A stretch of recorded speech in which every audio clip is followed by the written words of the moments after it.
أعوذ بالله من الشيطان الرجيم بسم الله الرحمن الرحيم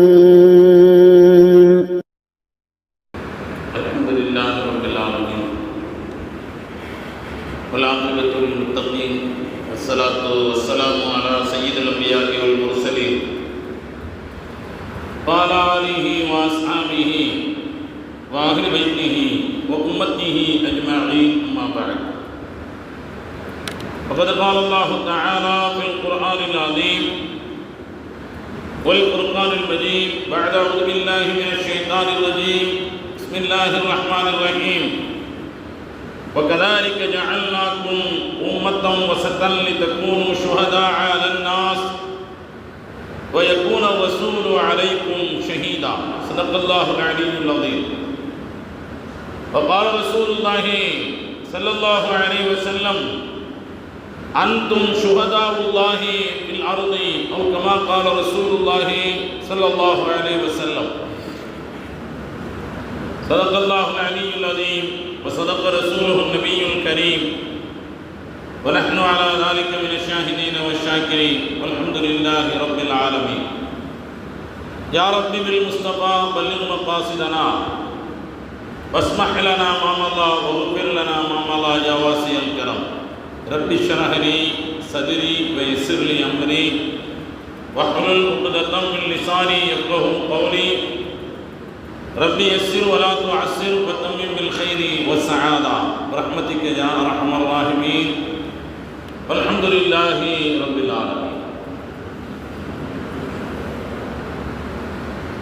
புகழ் அனைத்தும் அல்லாஹ் ஒருவனுக்கு சொந்தம். ஸலாத்தும் ஸலாமும் ஷஃபீஉல் முத்னிபீன் ரசூல் அக்ரம் முஹம்மது முஸ்தபா ரசூலுல்லாஹி ஸல்லல்லாஹு அலைஹி வஸல்லம் அவர்களின் மீதும் அவர்களின் வழிமுறைகளை வாழ்க்கை நெறிமுறைகளை பின்பற்றி வாழ்ந்த உத்தம சத்திய சஹாபா செம்மல்கள் தாபிஈன்கள் தபஅ தாபிஈன்கள் ஷுஹதாக்கள் சாலிஹீன்கள் உலமாக்கள் முன்னோர்கள் நல்லவர்கள் நம் அனைவரின் மீதும் அல்லாஹுவின் அருளும் கிருபையும் என்றென்றும் எப்பொழுதும் குறைவின்றி நிறைவாகட்டுமாக.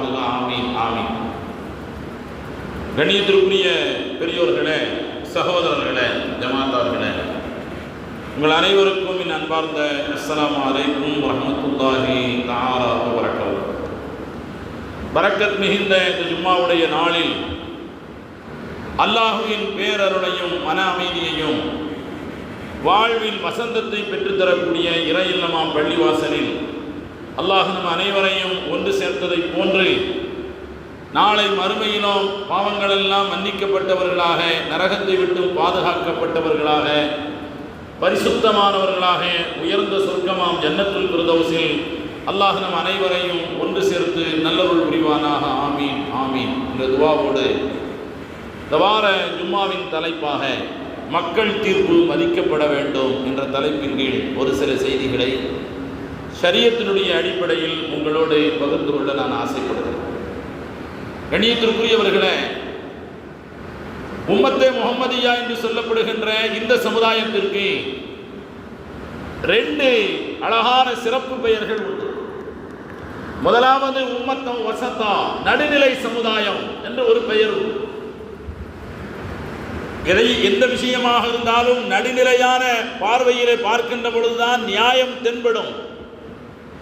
ஒருவர் மீது நமக்கு பிரியம் அதிகமாக ஆகிவிட்டால் அவர் செய்யக்கூடிய எந்த தவறுமே நமக்கு நல்லதாகத்தான் தெரியும். அவர் மீது நமக்கு குற்றமே தெரியாது. அவர் செய்யக்கூடிய அனைத்தையும் சரி என்று சொல்லுவோம். ஒருவர் மீது நமக்கு வெறுப்பு அதிகமாக ஆகிவிட்டால் அவர் நல்லது செய்தாலும் கெட்டதை என்றுதான் நாம் சொல்லுவோம்.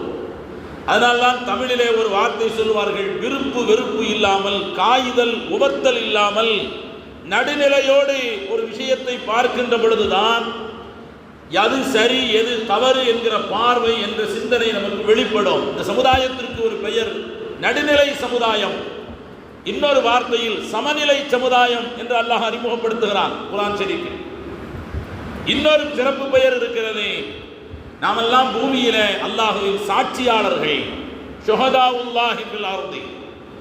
இந்த ரெண்டு பெயர்களையும் அல்லாஹ் குர்ஆன் ஷரீஃபில் இந்த வசனத்தில் குறிப்பிடுகிறான். வகதாலிக ஜஅல்நாக்கும் உம்மத்தன் வஸதன் லிதகூனு ஷுஹதாஅ அலன் நாஸ். உங்களை நடுநிலை சமுதாயமாக நாம் ஆக்கினோம், பூமியிலே மற்ற மக்களுக்கு நீங்கள் சாட்சியாளர்களாக இருக்க வேண்டும் என்பதற்காக வேண்டி. சாட்சியாளராக இருக்கக்கூடியவர் அவருக்கு பிரியமோ வெறுப்போ இல்லாமல், விருப்பு வெறுப்பு இல்லாமல் சமநிலையான மனதிலே இருக்கின்ற பொழுதுதான் உள்ளதை உள்ளபடியாக சொல்லுவார் என்கிற காரணத்தினால் அல்லாஹ் ரெண்டு சிறப்பு பெயர்களை நமக்கு சூட்டி இருக்கிறான்.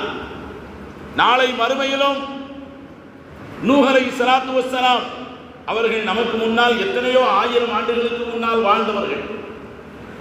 நாம் அவர்களுடைய காலத்தில் வாழ்ந்தவர்களும் அல்ல, அவர்களை பார்த்தவர்களும் அல்ல, அவர்களை பற்றி நமக்கு தெரியாது.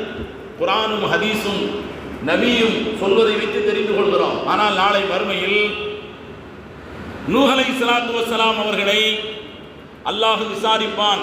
குர்ஆன் சொல்கிறது, நூஹ் அலைஹிஸ்ஸலாத்து வஸ்ஸலாம் அவர்கள் சொல்லுவார்கள், இறைவா, அவர்களுக்கு மத்தியில் 950 வருடங்கள் நான் வாழ்ந்தேன். இன்னி தஅவுதுஹும் ஜிஹாரா, அவர்களை நான் பகிரங்கமாக அழைத்து பார்த்தேன். அஅலன்து லஹும் வ அஸ்ரர்து லஹும் இஸ்ராரா, நான் அவர்களை பகிரங்கமாக அழைத்து பார்த்தேன், தனித்தனியாக ரகசியமாக அழைத்து பார்த்தேன். 950 வருடங்கள் அவர்களை இஸ்லாத்தின் பக்கம், சத்தியத்தின் பக்கம் அழைத்தேன். ஆனால் அவர்கள் எனக்கு கட்டுப்படவில்லை, என்னை ஈமான் கொள்ளவில்லை. 80 நபர்கள் மட்டுமே தான் ஈமான் கொண்டார்கள். அல்லாஹ் உங்களுக்கு யார் சாட்சி என்று கேட்பார். நன்றாக யோசித்து பாருங்கள். இந்த இடத்தில் மக்களின் கருத்துக்கு அல்லாஹ் மதிப்பளிக்கிறான். நூஹ் அலைஹிஸ்ஸலாத்தை நபியாக அனுப்பியது அல்லாஹ் தான். 950 வருடங்கள் இந்த உலகத்திலே வாழ வைத்தது அல்லாஹ் தான். 80 நபர்களை தவிர இனிமேல் வேறு யாரும் ஈமான் கொள்ள மாட்டார்கள் என்று சொன்னது அல்லாஹ் தான். அந்த மக்களை அழிக்கப் போகிறேன், எனவே கப்பலை தயார் செய்து கொள்ளுங்கள் என்று உத்தரவிட்டது அல்லாஹ் தான். கப்பல் தயாரிக்கப்பட்டது, 80 நபர்கள் அதிலே பயணம் செய்தார்கள். பெரும் வெள்ளம் ஏற்பட்டது, மற்றவர்கள் எல்லாம் அழிக்கப்பட்டார்கள். வரலாறு இவ்வளவையும் நடத்தியது அல்லாஹ் தான். ஆனால் அல்லாஹ் கேட்கிறான், யார் உனக்கு சாட்சி? புகாரி, முஸ்லிம் போன்ற நூல்களிலே வருகிறது.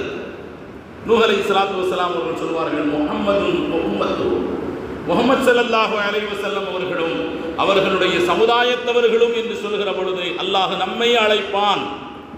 அல்லாஹ் நம்மை அழைத்து கேட்பான், நீங்கள் இவர் குறித்து என்ன சொல்கிறீர்கள்? இவர் உன்னுடைய அடியார், உன்னுடைய நபி. அவர் மக்களுக்கு மத்தியிலே நபியாக அனுப்பப்பட்டு 950 வருடங்கள் வாழ்ந்தார். நூஹ் அலைஹிஸ்ஸலாம் என்ன சொன்னார்களோ அதையே இந்த மக்கள் அப்படியே சொல்லுவார்கள். அல்லாஹ் கேட்பான், அவர்கள் வாழ்ந்த காலத்தில் நீங்கள் வாழவில்லை, அவரை பார்த்ததில்லை, பிறகு எப்படி சாட்சி சொல்கிறீர்கள்? இந்த விஷயங்கள் அனைத்தும் எங்களுக்கு வழங்கப்பட்ட வேதத்திலே சொல்லப்பட்டிருக்கிறது என்று நாம் சாட்சி சொல்வோம். அல்லாஹ் அந்த சாட்சியை ஏற்றுக்கொள்வான். பெருமானார் ஸல்லல்லாஹு அலைஹி வஸல்லம் அவர்கள் சொன்னார். கண்ணியத்திற்குரியவர்களே, பெருமானார் ஸல்லல்லாஹு அலைஹி வஸல்லம் அவர்கள் ஒரு சபையிலே உட்கார்ந்திருக்கிறார்கள். அந்த வழியாக ஒரு ஜனாசாவை கொண்டு போகிறார்கள்.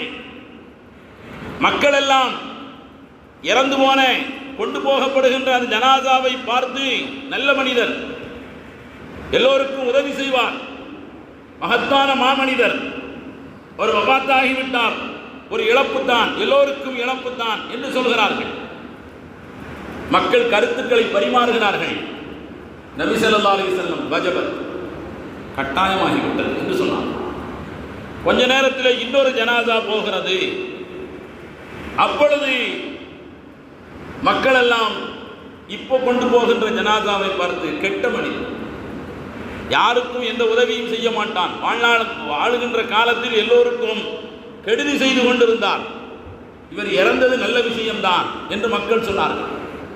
பெருமானார் ஸல்லல்லாஹு அலைஹி வஸல்லம், வஜபத், கட்டாயமாகிவிட்டது என்று சொன்னார். கொஞ்ச நேரம் கழித்து ஒரு சஹாபி கேட்டார், எங்களுக்கு ஒன்றும் புரியவில்லை, முதலிலே ஒரு ஜனாசா கொண்டு செல்லப்பட்டது, மக்கள் எல்லாம் அவரை குறித்து நல்ல விஷயங்களை சொன்ன பொழுது நீங்கள் வஜபத் என்று சொன்னீர்கள், கொஞ்ச நேரம் கழித்து ஒரு ஜனாசா கொண்டு செல்லப்பட்டது, மக்கள் எல்லாம் அதை குறித்து கெட்ட விஷயங்களை சொன்ன பொழுதும் வஜபத் என்று சொன்னீர்கள், அப்படியானால் என்ன? நபி சொன்னார்கள், இறந்துவிட்ட மனிதரை பற்றி நீங்கள் நல்ல விஷயங்களை சொல்லுகிற பொழுது நான் வஜபத் என்று சொன்னேனே, வஜபத்தில் ஜன்னா, அவருக்கு சொர்க்கம் வாஜிபாகிவிட்டது. இறந்துவிட்ட மனிதரை பற்றி கெட்ட விஷயங்களை நீங்கள் சொன்னீர்கள் அல்லவா, வஜபத்தின் நார், நரகம் வாஜிபாகிவிட்டது என்று நான் சொன்னேன். காரணம், நபி சொன்னார்கள், அன்தும் சுஹதாவுல்லாஹி ஃபில் அர்தி, இந்த பூமியிலே நீங்கள் அல்லாஹ்விற்கு சாட்சி சொல்லக்கூடியவர்களாக இருக்கிறீர்கள். நீங்கள் ஒவ்வொருவரும் வெளிப்படுத்துகின்ற கருத்து சாட்சியமாக அங்கீகரிக்கப்பட்டு நிறைய பேர் நல்லவர் என்று சொல்கிறீர்கள், அல்லாஹ் அதை ஏற்றுக்கொள்கிறான், சொர்க்கத்தை தருகிறான். நிறைய பேர் ஒருவரை கெட்டவர் என்று சொல்கிறீர்கள், அல்லாஹ் அதை ஏற்றுக்கொள்கிறான், நரகத்தை தருகிறான். இதுதான் நீங்கள் பூமியிலே சாட்சியாளர்கள் என்று பெருமானார் ஸல்லல்லாஹு அலைஹி வஸல்லம் அவர்கள் சொன்னார். அந்த அடிப்படையில் தான் யார் இறந்தாலும் அவர்கள் வாழ்வில் நல்லதும் இருக்கும் கெட்டதும் இருக்கும். வெறும் நல்லது மட்டுமே செய்தவர்களாக இருக்க முடியாது, வாழ்நாள் முழுக்க கெட்டதுதான் என்றும் இருக்க முடியாது. நல்லதும் இருக்கும் கெட்டதும் இருக்கும். நபி சொல்கிறார்கள், இறந்தவர்களுடைய நல்ல விஷயங்களை பற்றி மட்டும் பேசுங்கள். உதுக்குரு மகாசின மௌத்தாக்கும், உங்களிலே இறந்தவர்களின் நல்ல விஷயங்களை பற்றி மட்டும் பேசுங்கள், கெட்டதை விட்டுவிடுங்கள். அது அவருக்கும் ரப்புக்கும் மத்தியிலே உள்ளது. நல்லதை பற்றி மட்டும் பேசுங்கள். இப்போ ஒரு கேள்வி வருது, நல்லதை பற்றி ஏன் பேசணும்? கெட்டது அவருக்கும் அல்லாஹ்வுக்கும் மத்தியிலே உள்ளது, நல்லதும் அவருக்கும் அல்லாஹ்வுக்கும் மத்தியிலே உள்ளது. அப்படி அல்ல, நல்லதை பற்றி மட்டும் பேசுகின்ற பொழுது அல்லாஹ் அதை அங்கீகரிக்கிறான். மக்களின் கருத்துக்கு அல்லாஹ் மதிப்பளிக்கிறான். மதிப்பளித்து அவருடைய பாவங்களை அல்லாஹ் மன்னிக்கிறான், அவரை நன்மைகளை அல்லாஹ் ஏற்றுக்கொள்கிறான். இது யாருக்காக வேண்டி? மக்களின் கருத்தை அல்லாஹ் அங்கீகரிக்கிறான். இன்னொரு ஹதீஸில் பெருமானார் ஸல்லல்லாஹு அலைஹி வஸல்லம் அவர்கள் இப்படி சொன்னார், ஒருவர் இறந்து விட்டால் அவருடைய ஜனாசாவில் கலந்து கொள்வது ஒரு மூமின் இன்னொரு மூமினுக்கு செய்ய வேண்டிய 6 கடமைகளில் அது கடைசி கடமை. 6 கடமை ஒரு மூமின் இன்னொரு மூமினுக்கு செய்ய வேண்டிய கடமை. ஹக்குல் முஸ்லிமி அலல் முஸ்லிமி சித்தத்தும், ஒரு முஸ்லிம் இன்னொரு முஸ்லிமுக்கு செய்ய வேண்டிய கடமைகள் 6. அவர் அழைத்தால் பதில் சொல்லுவார், அவர் தும்மினால் அதற்கு பதில் சொல்லுவார், சலாம் சொன்னால் பதில் சொல்லுவார், நோயாளியாக இருந்தால் நலம் விசாரிப்பார். இப்படி எல்லாவற்றையும் பட்டியலிட்டுக் கொண்டே வருகின்ற பெருமானார் ஸல்லல்லாஹு அலைஹி வஸல்லம் கடைசியாக சொன்னார்கள், இறந்தால் ஜனாசாவிலே கலந்து கொள்ளுவார். 6 கடமைகளில் ஒன்று. ஒரு முஸ்லிம் இன்னொரு முஸ்லிமுக்கு செய்ய வேண்டிய 6 கடமைகள். ஒரு ஹதீஸில் இதை சொல்லிவிட்டு நபி சொன்னார்கள், யாருடைய ஜனாசாவில் 100 நபர்கள் கலந்து கொண்டு அந்த 100 பேரும் அல்லாஹ்விடத்தில் அந்த மனிதருடைய பாவம் மன்னிக்கப்பட வேண்டும் என்பதற்காக துஆ செய்கிறார்களோ, நபி சொன்னார்கள், அவருடைய பாவங்களை மன்னிக்காமல் இருப்பதற்கு அல்லாஹ் வெட்கப்படுகிறான். ரசூலுல்லாஹ்வுடைய வார்த்தையை கவனியுங்கள். 100 நபர்கள் ஜனாசாவிலே கலந்து கொண்டு அவருடைய பாவ மன்னிப்புக்காக வேண்டி துஆ செய்கிறார்கள். துஆ செய்கிறோம், 3வது தக்பீருக்கு பிறகு துஆ செய்கிறோம் அல்லவா, அது துஆ தானே இறந்தவருக்கு. அல்லாஹும்ம ஃபிர் லி ஹய்யினா வ மய்யித்தினா வ ஷாஹிதினா வ காயிபினா வ ஸகீரினா வ கபீரினா வ தக்கரினா வ உன்சானா அல்லாஹும்ம மன் அஹ்யைதஹு மின்னா ஃபஅஹ்யிஹி அலல் இஸ்லாம் வ மன் தவஃபைதஹு மின்னா ஃபதவஃபஹு அலல் ஈமான். அது பாவ மன்னிப்பு தானே. எங்களில் உயிரோடு இருக்கின்றவர்களுக்கும் இறந்தவர்களையும் வந்தவருக்கும் வராதவருக்கும் பெரியவருக்கும் சிறியவருக்கும் ஆண்களுக்கும் பெண்களுக்கும் பாவங்களை மன்னித்திடுவாயாக. யாரை எங்களில் ஹயாத்தாக இருக்கின்றார்களோ அவர்களை புனிதமிக்க இஸ்லாத்தின் மீது வாழச் செய்வாயாக. யார் வஃபாத்தாகிவிட்டார்களோ அவரை பரிபூர்ணமான ஈமானோடு நீ மௌத்தாக்குவாயாக என்று பாவ மன்னிப்புக்காக வேண்டி துஆ செய்கிறோம் அல்லவா. நபி சொன்னார்கள், ஒருவருடைய ஜனாதாவில் 100 நபர்கள் கலந்து கொண்டு அந்த 100 நபர்களும் அவருடைய பாவ மன்னிப்புக்காக வேண்டி துஆ செய்தால், அவரிடத்தில் நிறைய பாவங்கள் இருந்தாலும் மக்கள் 100 பேர் என்ன 1000 பேர் வந்தால் என்ன, நீ எத்தனை பேர் வந்தாலும் சரி உங்களுடைய கருத்தை ஏற்றுக்கொள்ள மாட்டேன் என்று அல்லாஹ் புறந்தள்ளுவதில்லை. அந்த 100 பேருடைய கருத்துக்களை அல்லாஹ் ஏற்றுக்கொண்டு பலகீனத்திற்கு உட்பட்ட மனிதர்களே அவருடைய நல்லதை மட்டும் பார்க்கிறார்கள், அவருக்கு பாவ மன்னிப்பு கேட்கிறார்கள். அப்படியானால் நாம் ஏன் அவருடைய பாவங்களை மன்னிக்க கூடாது என்று அல்லாஹ் அவருடைய நல்லவற்றை அங்கீகரித்து அவருடைய பாவங்களை மன்னிக்கிறான் என்று பெருமானார் ஸல்லல்லாஹு அலைஹி வஸல்லம் அவர்கள் சொன்னார். இது மக்கள் கருத்துக்கு அல்லாஹ் தருகின்ற மரியாதை என்பதை நாம் புரிந்து கொள்ள வேண்டும். உஹது போர்க்களம் அதை எப்படி எதிர்கொள்வது என்று பெருமானார் ஸல்லல்லாஹு அலைஹி வஸல்லம் அவர்கள் ஆலோசனை செய்கிறார். இந்த ஆலோசனையில் சஹாபாக்கள், இளைஞர்களும் பெரியவர்களும் மதீனாவாசிகளும் மக்காவாசிகளும் திரண்டிருக்கின்ற கூட்டத்தில் பெருமானார் ஸல்லல்லாஹு அலைஹி வஸல்லம் அவர்கள் ஆலோசனை செய்கிறார்கள். ஆலோசனை கேட்கப்படுகிறது. நபி 2 யோசனையை முன்வைக்கிறார்கள். அருமை தோழர்களே, மக்காவில் இருக்கின்றவர்கள் 1000 பேர் ஒன்று திரண்டு பெரும் படை பட்டாளத்தோடு இஸ்லாத்தை, மூமின்களை, முஸ்லிம்களை வேறறுப்பதற்காக படை திரண்டு வருகிறார்கள். அவர்களை எப்படி எதிர்கொள்ளலாம்? நாம் மதீனாவிலேயே இருந்து அவர்கள் எல்லை தாண்டி மதீனாவிற்குள் வந்தால் அவர்களை தடுத்து நிறுத்துகின்ற ஒரு போர் முறை, தற்காப்பு போர் முறை, இதை செய்யவா? அல்லது அவர்கள் மதீனாவை நெருங்குவதற்கு முன்னால் நாம் இங்கிருந்து கிளம்பி மதீனாவின் எல்லையை தாண்டி அவர்களை இடைவெளியிலேயே சந்தித்து அவர்களை எதிர்த்து நின்று களம் காணுவதா? என்ன செய்யலாம்? ஆலோசனை கேட்கிறார். பெரியவர்களெல்லாம் அனுபவத்தின் அடிப்படையில் இப்படி சொல்கிறார்கள். அல்லாஹ்வின் தூதர் அவர்களே, மதீனாவிலேயே தங்கியிருப்போம், மதீனாவின் பாதுகாப்பை பலப்படுத்துவோம், மதீனாவிலேயே தங்கியிருப்போம். அவர்கள் எல்லை தாண்டி மதீனாவிற்கு வந்தால் அவர்களை தடுக்கின்ற தற்காப்பு போர் முறையை நாம் கையாளுவோம். இது வயதில் மூத்தவர்கள், அனுபவசாலிகள் சொல்லக்கூடிய ஆலோசனை. இளைஞர்கள் எல்லோரும் சொல்கிறார்கள், அது கோழைத்தனம். நாம் மதீனாவிலே தங்கியிருந்து அவர்கள் வரும் வரை காத்திருக்க கூடாது, வருகிறார்கள் என்று தெரிந்துவிட்டது. நாம் இங்கிருந்து மதீனாவை தாண்டி வெளியிலே சென்று அவர்களை வழியிலேயே எதிர்கொண்டு நாம் வெற்றியோடு திரும்ப வேண்டும். அதுதான் எங்களின் ஆசை. பெரும்பாலானவர்களின் குரல் அதுதான். பெருமானார் ஸல்லல்லாஹு அலைஹி வஸல்லம் இடைமறித்து ஒரு கருத்தை சொன்னார். நேற்றைய இரவிலே நான் கனவு ஒன்று கண்டேன்.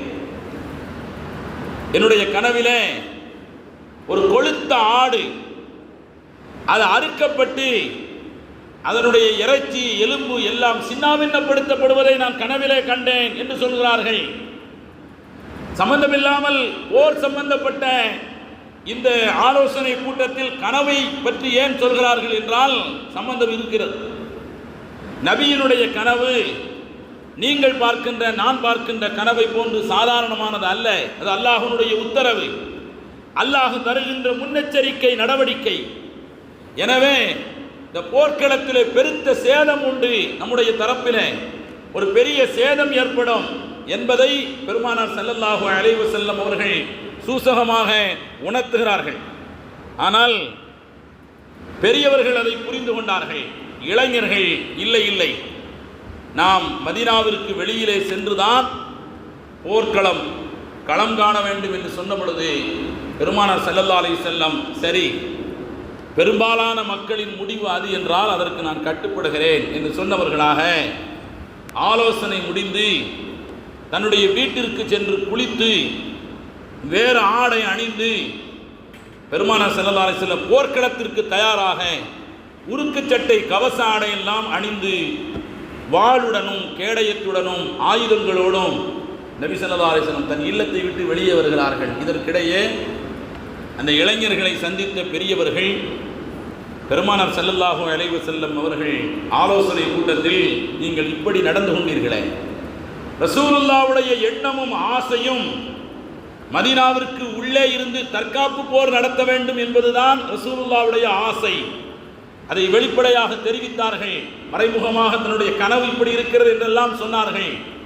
ஆனால் நீங்கள் ஏற்றுக்கொள்ளவில்லையே, நிராகரித்து விட்டீர்களே என்று சொன்ன பொழுது இளைஞர்கள் எல்லாம் வருத்தப்பட்டவர்களாக, தாங்கள் சொன்ன கருத்துக்கு வருத்தப்பட்டவர்களாக நபி ஸல்லல்லாஹு அலைஹி வஸல்லம் அவர்களிடத்திலே வந்து, அல்லாஹ்வின் தூதர் அவர்களே, நாங்கள் தவறுதலாக எங்களுடைய கருத்தை தெரிவித்து விட்டோம். தயவு செய்து நீங்கள் விரும்பியபடியே மதீனாவிலே தங்கியிருந்து எதிரிகளை எதிர்கொண்டு தற்காப்பு போர் நடத்துவோம் என்று சொன்ன பொழுது நபி ஸல்லல்லாஹு அலைஹி வஸல்லம் அவர்கள் சொன்னார்கள், ஒரு நபி அவர் போருக்குரிய ஆடைகளை அணிந்துவிட்டால் அல்லாஹ்வுடைய உத்தரவில்லாமல் அதை கழற்றுவதற்கு அவருக்கு அனுமதி இல்லை. எனவே இனி நாம் தாமதிக்க கூடாது. உங்களுடைய வாயிலிருந்து வந்ததையே இறைவனின் முடிவாக ஏற்றுக்கொண்டு நாம் கிளம்பி சொல்லுவோம், அல்லாஹ் நல்லதை நாடுவான் என்று சொல்லி பெருமானார் ஸல்லல்லாஹு அலைஹி வஸல்லம் அவர்கள் அந்த இடத்தில் மக்களின் கருத்துக்கு மதிப்பளித்தார்கள். இஸ்லாமிய பார்வையில் இதுதான் அல்லாஹ் மதிப்பளிக்கிறான். அல்லாஹ்வுடைய தூதர் ஸல்லல்லாஹு அலைஹி வஸல்லம் அவர்கள் எந்த ஆலோசனை செய்தாலும் பெரும்பாலானவர்கள் என்ன கருத்து சொல்கிறார்கள் என்பதை ஏற்றுக்கொண்டு அந்த கருத்துக்கு முக்கியத்துவம் தருகிறார்கள். தனக்கு அது பிடித்தாலும் பிடிக்காவிட்டாலும் மார்க்கம் அதை நாம் மதிப்போடு மரியாதையோடு ஏற்றுக்கொள்ள வேண்டும் என்பதுதான் ஷரியத் வலியுறுத்துகின்ற ஒரு காரியம். இந்த நேரத்தில் 2026ஆம் ஆண்டு நடைபெற்ற 5 மாநில தேர்தல்களில் குறிப்பாக தமிழ்நாட்டில் 107 இடங்களை ஒரு கட்சிக்கு பெரும்பான்மையான மக்கள் அதற்கு 107 இடங்களை தந்திருக்கிறார்கள். தமிழ்நாட்டை பொறுத்தவரையில் 118 இடங்கள் வென்றிருந்தால் மட்டுமே ஆட்சி அமைக்க முடியும். பெரும்பான்மைக்கு இன்னும் ஒரு 10-11 இடங்கள் குறைவாக இருக்கிறது. ஆனால் இது தொங்கு சட்டசபை ஏற்பட்டால் கவர்னருக்கு முன்னால் சில வழிகாட்டுதல்கள் இருக்கிறது. யார் இருக்கின்ற கட்சிகளில் அதிகமான இடத்தை பிடித்த கட்சியை கவர்னர் ஆட்சி அமைக்க அழைப்பார், அவர் ஆட்சி அமைப்பார். ஆட்சி அமைத்ததற்கு பிறகு 10 நாட்களில் அல்லது 15 நாட்களில் கவர்னர் தருகின்ற அந்த நாட்களுக்குள் அந்த தவணைக்குள் சட்டமன்றம் கூட்டப்பட்டு தற்காலிக சபாநாயகர் ஏற்படுத்தப்பட்டு அவர் எல்லா எம்எல்ஏக்களுக்கும் பதவி பிரமாணம் செய்து வைத்து பிறகு முதல்வராக இருக்கின்றவர் எம்எல்ஏக்கள் சட்டமன்ற உறுப்பினர்களுக்கு மத்தியிலே அவர் பேசி தனக்கு ஆதரவு கேட்டு வாக்கெடுப்பு நடத்தப்படும். அந்த வாக்கெடுப்பில் குறிப்பிட்ட அந்த 118 என்கிற அந்த பெரும்பான்மையை பெற்றுவிட்டால் அந்த அரசு தப்பித்துவிடும், நீடிக்கலாம். இல்லை என்றால் அந்த அரசு கவிழ்ந்து விடும். இது கவர்னருக்கு முன்னால் உள்ள சட்ட ரீதியான நடவடிக்கை. அவருக்கு ஆட்சியிலே நீடிக்க முடியாவிட்டால் அதற்கு அடுத்து யாராவது ஆட்சி அமைக்க முன்வருகிறார்களா என்பதை கவர்னர் அவகாசம் தருவார். அதன் பிறகு ஜனாதிபதிக்கு பரிந்துரை செய்யப்பட்டு கவர்னர் ஆட்சி அறிமுகப்படுத்தப்பட்டு 6 மாத காலத்தில் மறு தேர்தல் நடத்தப்பட வேண்டும். ஆனால் இப்பொழுது 107 இடங்களை வென்றிருக்கக்கூடிய ஒரு கட்சி தனிப்பட்ட முறையில் 1,75,00,000 வாக்காளர்களுக்கு மத்தியில் அவர்கள் வாக்குகளை பெற்றிருக்கிறார்கள். ஆனால் கவர்னர் ஆட்சி அழைக்க மறுக்கிறார். தங்களுடைய எதிரிகளோடு கை சேர்ந்து விட்டார்கள் என்கிற ஒரே காரணத்திற்காக வேண்டி ஆட்சி அமைப்பதற்கு அழைக்க மறுக்கிறார். கண்ணியத்திற்குரியவர்களே, இது எல்லா நடுநிலை சிந்தனையாளர்கள் சொல்வதை போன்று ஜனநாயகத்தை சிதைக்கின்ற செயல், மக்களின் வார்த்தைக்கு, மக்களின் வாக்குகளுக்கு, மக்களின் முடிவுக்கு எதிராக கவர்னர் இருக்கிறார் என்பது உண்மையிலேயே மக்களுடைய கருத்துக்கு மதிப்பளிக்கப்பட வேண்டும். ஆட்சி அமைக்க அழைக்கப்பட வேண்டும். அதன் பிறகுதான் சட்டமன்றத்தில் தான் பெரும்பான்மை நிரூபிக்கப்பட வேண்டுமே தவிர கவர்னர் மாளிகை நிரூபிக்கப்பட வேண்டிய அவசியம் இல்லை. இந்த தேர்தல் ஒரு வித்தியாசமான தேர்தல். கொண்டாடவும் முடியவில்லை, மக்கள் திண்டாடவும் முடியவில்லை. ஒரே வீட்டிலே தாய் வெற்றி பெற்றிருக்கிறார், மகன் தோல்வி அடைந்திருக்கிறான். ஒரு பக்கத்தில் தந்தை தோல்வி அடைந்திருக்கிறார், மகன் வெற்றி பெற்றிருக்கிறார்.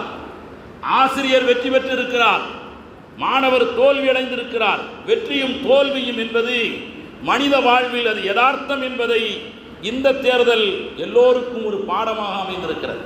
கண்ணியத்திற்குரியவர்களை, ஜனநாயகத்தை பாதுகாப்பதில் இஸ்லாமிய மார்க்கம் எடுத்திருக்கின்ற நடவடிக்கைகளை போன்று இந்த உலகத்தில் வேறு யாரும் எந்த நடவடிக்கைகளையும் எடுத்ததில்லை என்பதை கடந்த கால வரலாறுகளை நாம் பார்க்கிறோம். உமர் ரலியல்லாஹு தஆலா அன்ஹு அவர்கள் ஜனநாயகத்தின் தூண்களாக மக்களின் கருத்துக்கு எந்த இடத்திலும் எல்லா நேரத்திலும் அவர்கள் மதிப்பு மரியாதையும் கொடுப்பார்கள். உமர் ரலியல்லாஹு தஆலா அன்ஹு அவர்கள் ஒரு நேரத்தில் ஒரு திருடர் ஒருவர் கைது செய்யப்பட்டு அவர்களுடைய முன்னிலையிலே கொண்டு வரப்படுகிறார். அவர் திருடிவிட்டார், கை வெட்டப்பட வேண்டும். அந்த நேரத்தில் சாட்சியங்கள் எல்லாம் விசாரிக்கப்பட்டு கை வெட்டப்பட உத்தரவு வர வேண்டும். சில நபர்கள் எழுந்து சொல்கிறார்கள், கலீஃபா அவர்களே, அவர் வாழ்ந்த பகுதியிலே கடுமையான பஞ்சம், பசி பட்டினி, உணவு பஞ்சம். அவர் வறுமையின் காரணத்தினால், பசியின் கொடூரத்தினால் ஒரு மூட்டை கோதுமையை திருடி இருக்கிறார்.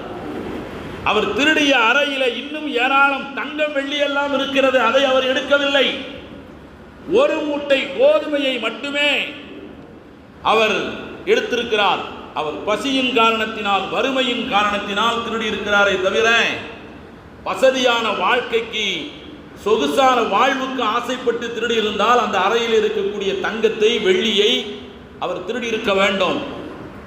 ஒரு மூட்டை கோதுமையை மட்டுமே அவர் திருடி இருக்கிறார் என்று சொன்ன பொழுது உமர் ரலியல்லாஹு தஆலா அவர்கள் மக்களின் கருத்தை ஏற்றுக்கொண்டு அவரை மன்னித்ததோடு மட்டுமல்லாது பைத்துல் மாலிலிருந்து அவர் திருடிய ஒரு மூட்டை கோதுமையை திரும்ப தரப்பட வேண்டும்.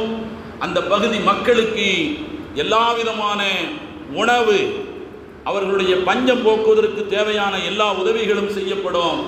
இது விஷயத்தில் கவனக்குறைவாக இருந்த ஆட்சியாளர் உடனடியாக அவர் நீக்கம் செய்யப்படுகிறார். அதற்கு பதிலாக வேறு ஒரு ஆட்சியாளர்கள் நியமிக்கப்படுகிறார்கள் போன்ற மக்கள் நல நடவடிக்கைகளை மேற்கொண்டவர்கள் ஹஜ்ரத் உமர் ரலியல்லாஹு தஆலா அன்ஹு. கண்ணியத்திற்குரியவர்களே, இதெல்லாம் வாழுகின்ற வரலாறு.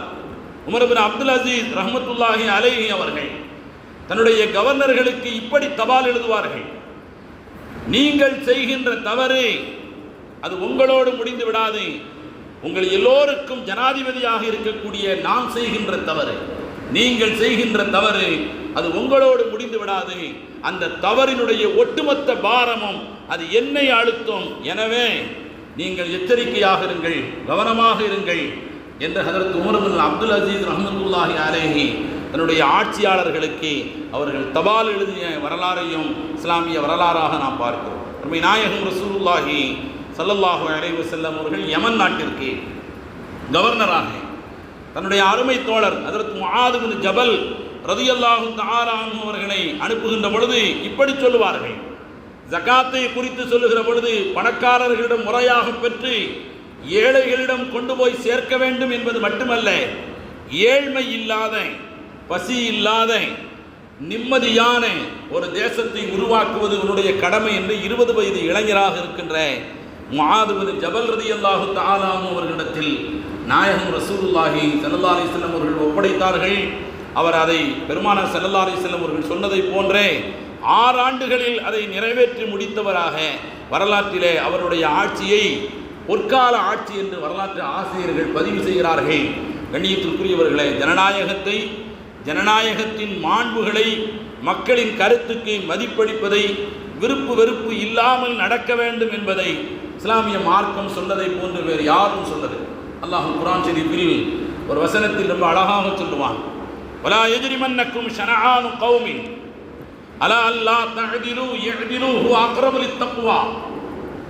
நீங்கள் தீர்ப்பு வழங்கக்கூடிய இடத்திலே இருந்தால் ஒரு சமுதாயத்தின் மீது உங்களுக்கு இருக்கக்கூடிய வன்மம், பகை, பழைய பகை உங்களை பாவம் செய்ய வைத்துவிட வேண்டாம். அலா அல்லா தஅதிலு, நீதி தவற வைத்துவிட வேண்டாம். ஒரு சமுதாயத்தின் மீது இருக்கக்கூடிய பழைய பகை, வன்மம் உங்களிடத்தில் வழக்காக வருகின்ற பொழுது உங்களை பாவம் செய்ய வைத்து நீதி தவறிவிட வைத்துவிட வேண்டாம். யஅதிலு, நியாயமாக நடந்து கொள்ளுங்கள். ஹுவ அக்ரபு லித்தக்வா, அதுதான் இறையச்சத்திற்கு மிக நெருக்கமானது என்று அல்லாஹ் குர்ஆன் ஷரீஃபிலே குறிப்பிடுகிறார். இந்த வசனம் எப்பொழுது இறங்கியது தெரியுமா? யூதர்கள் மதீனாவில் 2 பிரிவாக இருந்தார்கள். பனு நதீர், பனு குரைலா. யூதர்கள் 2 பிரிவாக இருந்தார்கள்.